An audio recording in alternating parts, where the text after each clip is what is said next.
This episode is brought to you by Fox One. Watch all 104 matches of the FIFA World Cup live in 4K for just $19.99 a month with 3 days free. Build your own multi-view, choose up to 3 streams, and follow player spotlights. Stay on top of every moment with live stats, highlights, and instant replays. The FIFA World Cup, streaming live on Fox One. Offers are subject to change. See fox.com for complete terms and conditions. Listen, all you New Yorkers. Excuse me, taxi. Okay, man, we're looking around. This is the 77 WABC minicast.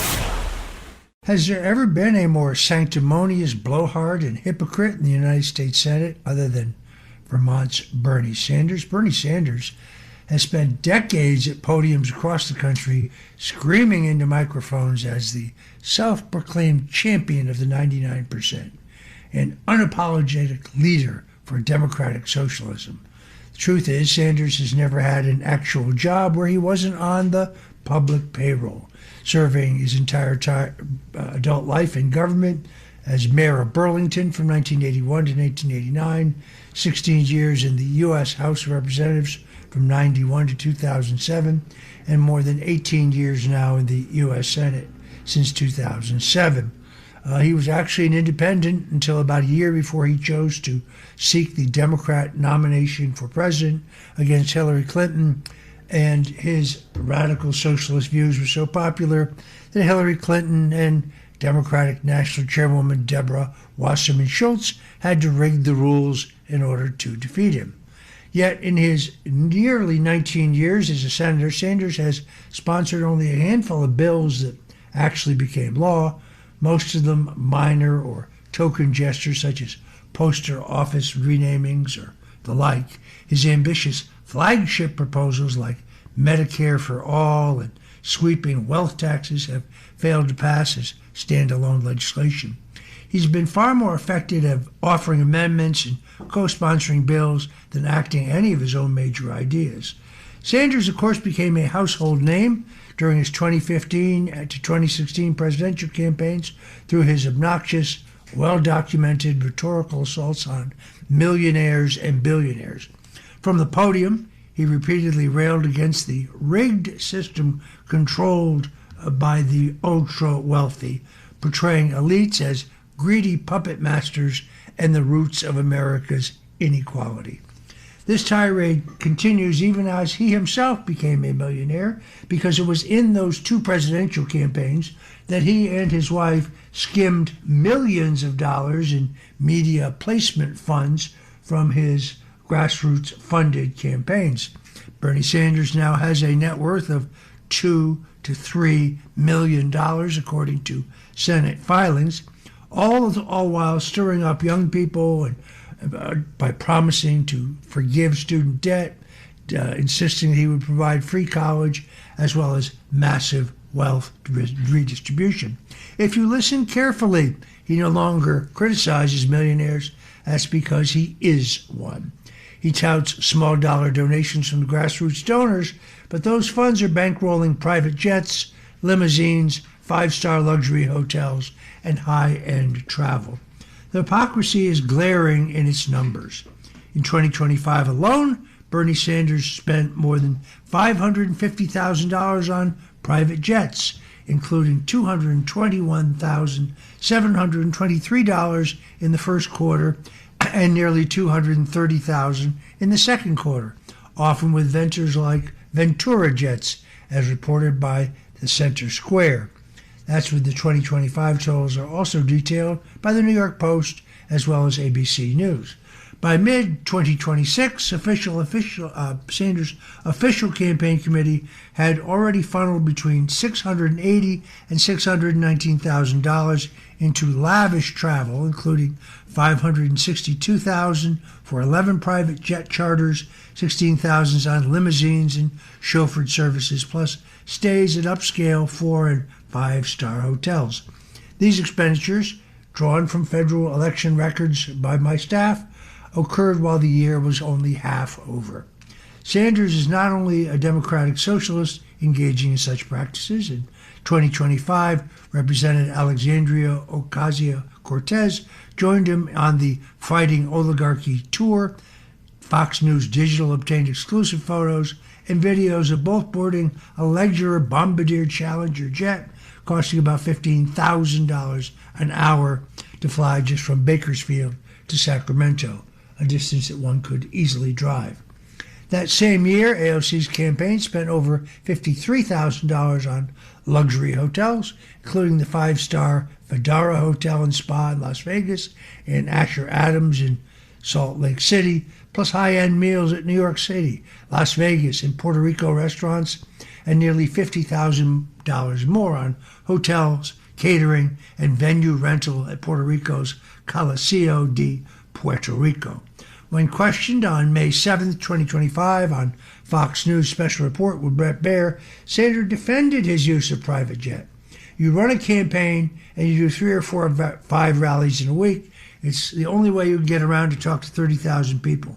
You think I'm going to be sitting online waiting? That's the only way to get around. No apologize for that. In other words, it's good enough for thee, but it's not good enough for he. Private jet travel is a bipartisan norm in politics, of course, with Republicans also racking up substantial charter costs. The key difference is that Sanders and AOC aggressively champion climate change initiatives while leaving quite a carbon footprint with those private jets and, of course, their humble working-class lifestyles spent in 5-star hotels, while exempting themselves from the very standards they impose on others, whereas Republicans rarely preach the same level of personal sacrifice or environmental alarmism. Sanders owns 3 houses, 2 vacation homes, and his principal residence driving a top-of-the-line Mercedes. See, socialism is good for thee, but not for he, as they say. These are all, of course, the results of the very capitalist system that Bernie Sanders denounces. Sanders has been at this long enough that he preaches a doctrine but refuses to live by it. For all of his hatred of capitalism, he has shown little ability to deliver meaningful legislation or any real change in nearly 19 years in the Senate. The receipts from 2025 and 2026 Fighting Oligarchy tour reveal the condescending pattern of self-described Democrat socialists who preach experimental ideologies while refusing to live by them. The anti-wealth crusading loses all credibility when they live like they are very targets they claim to despise. The pattern extends to his long-standing commentary on authoritarian regimes, by the way. Bernie Sanders has repeatedly highlighted the positive things about Fidel Castro's Cuba, particularly its literacy program and its healthcare system. In a 2016 Democracy Now! Interview following Castro's death, he stated, "A lot of positive things can be said. Their healthcare system for a third world country is quite good. Their educational system is strong. Some very positive things came about." He seems to have missed the fact that Fidel Castro was one of the great mass murderers and one of the most brutal dictators of all time. He defended these similar views in 2020 when asked whether a massive literary campaign was a bad thing, even though Fidel Castro did it. That was his defense, while acknowledging the regime's authoritarianism. The real really is not isolated praise, but a worldview that excuses the coercive methods behind utopian promises. The same ideology that fuels Sanders' campaigns while the luxury traveling bills pile up. In the end, well, the math doesn't add up. Sanders' rhetoric may fire up crowds, but the lifestyle, legislative record, and selective admiration for authoritarian achievements expose a fundamental disconnect. He preaches one set of rules with a righteous fury while living with another. And now he's back with a new proposal. Senator Bernie Sanders, the daffy old Bolshevik from Vermont, has a new proposal. He insists on introducing all manner of socialist horse squeeze as proposed legislation. Lately, he's been constantly whining about the need for a wealth tax, providing that he doesn't understand Article 1, Section 9, Clause 4 of the U.S. Constitution, much less why the 16th Amendment was necessary to implement the income tax. But then, the far left has always seen the Constitution as something to be dodged or twisted in any case. Now, though, Senator Sanders has a new idea, and it could make good old Karl Marx clap his hands in glee. Seizing 50% of the ownership of all artificial intelligence companies and putting the assets into a sovereign wealth fund, as if that fund would stay there long. A U.S. Senate bill put forward by Sanders would give the federal government a 50% ownership stake in the largest artificial intelligence companies, creating a sovereign wealth fund its sponsor estimates would be worth $7 trillion. One policy analyst called the idea nutty, while others said it would put American AI companies at a competitive disadvantage and would lead to offshoring. Senator Bernie Sanders, independent again of Vermont, introduced the American AI Sovereign Wealth Fund Act, which would impose a one-time 50% tax on AI company stock and deposit those shares into a fund that he says would pay every American more than $1,000 annually. Sanders says that AI was built on the collective knowledge of humanity and the creative work of tens of millions of people, and that the public deserves a direct ownership stake in the companies that have profited from it. Well, here's the first thing that Senator Sanders gets wrong.